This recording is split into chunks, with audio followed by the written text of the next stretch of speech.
اعوذ باللہ من الشیطان الرجیم بسم اللہ الرحمن الرحیم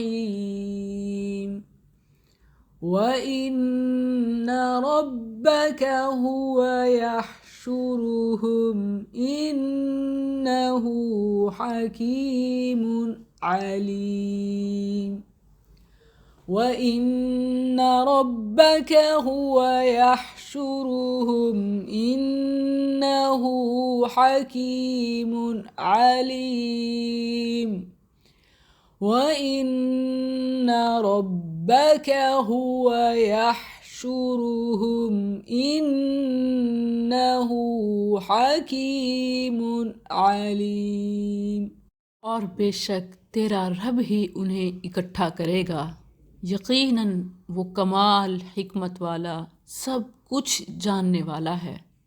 آپ نے سورہ الحجر آیت 25 سنی۔ اب ہم لفظی ترجمہ سے اپنے رب کے پیغام کو سمجھنے کی کوشش کرتے ہیں۔ وَإِنَّ اور بے شک رَبَّكَ تیرا رب ہوا وہ یحشرہم انہیں جمع کرے گا، انہ بے شک وہ حکیم حکمت والا علیم علم والا ہے۔ اس آیت مبارکہ میں مرنے کے بعد دوبارہ جی اٹھنے کا اس بات ہے۔ انداز دیکھیں تو ربا کا تیرا رب کہہ کر پیغام دیا۔ خطاب نبی کریم صلی اللہ علیہ وسلم کو ہے کہ منکرین قیامت کے انکار سے حقیقت ٹل نہیں جائے گی، بلکہ آپ کا رب سب مستقدمین مستاخرین اگلوں پچھلوں سب کو جمع کرے گا، کیونکہ یہ اس کے حکیم علیم ہونے کا تقاضا ہے۔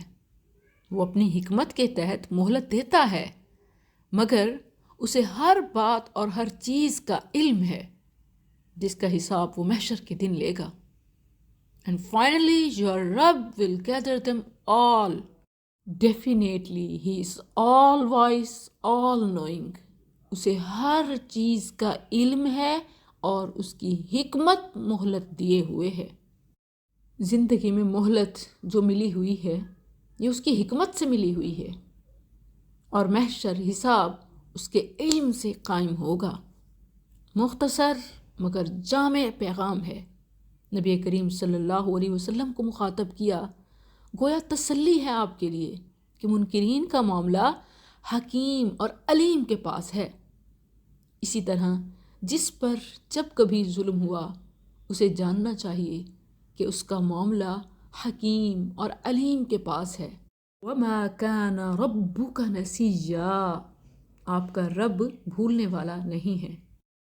اس میں وعدہ بھی ہے اور وعید بھی ہے کہ جو نیک کام کرے وہ اپنے رب کے وعدوں پر یقین رکھے، اور جو ظلم و زیادتی لہو و لعب میں مبتلا ہے اس کے لیے وعید ہے کہ ان ربک هو یحشرہم انہ حکیم علیم، کہ ہر ایک چیز کا حساب بھی دینا ہے۔ حقیقت یہ ہے کہ اسی پر اگر سب کا یقین ہو جائے تو آخرت بھی اچھی اور دنیا بھی اچھی ہو جائے۔